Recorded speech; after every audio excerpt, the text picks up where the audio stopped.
नमस्कार दोस्तों, आप देख रहे हैं भोजपुरी की बिहार। बिहार में सभ्यता और संस्कृति की जड़ें गहरी हैं। यह कई धर्मों की जन्मस्थली और आध्यात्मिक जागृति की भूमि है।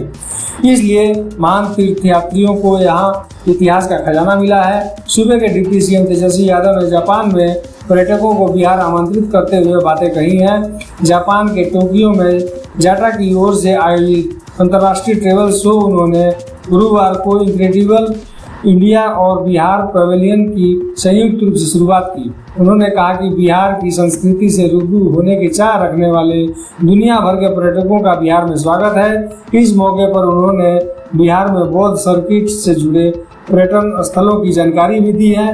बिहार पवेलियन के जरिए 4 दिनों तक बिहार के पर्यटन स्थलों की ब्रांडिंग होगी। बिहार पवेलियन में बौद्ध स्थलों की जानकारी लेने पर्यटक पहुंच रहे हैं। इस मौके पर पर्यटन सचिव अभय कुमार सिंह ने कहा कि बिहार में स्पिरिचुअल के साथ इको टूरिज्म स्थलों को विकसित करने के कई प्रयास हुए हैं।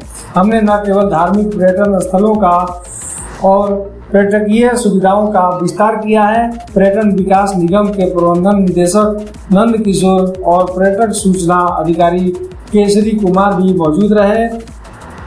समारोह के पहले दिन बिहार पवेलियन का भ्रमण करने जापान के पूर्व प्रधानमंत्री योशिहिदे सुगा भी पहुंचे। अधिकारियों ने मधुबनी पेंटिंग की साल और महाबोधि पीपल पत्र भेंट कर उनका स्वागत किया। पर्यटन सचिव अभय कुमार सिंह ने बताया कि दुनिया भर के पर्यटकों का रुझान बिहार के बारे में जानने की दिख रही है। दोस्तों, वीडियो को लाइक करें, चैनल पर नए हैं तो सब्सक्राइब जरूर करें और अपनी राय कमेंट बॉक्स में जरूर दें।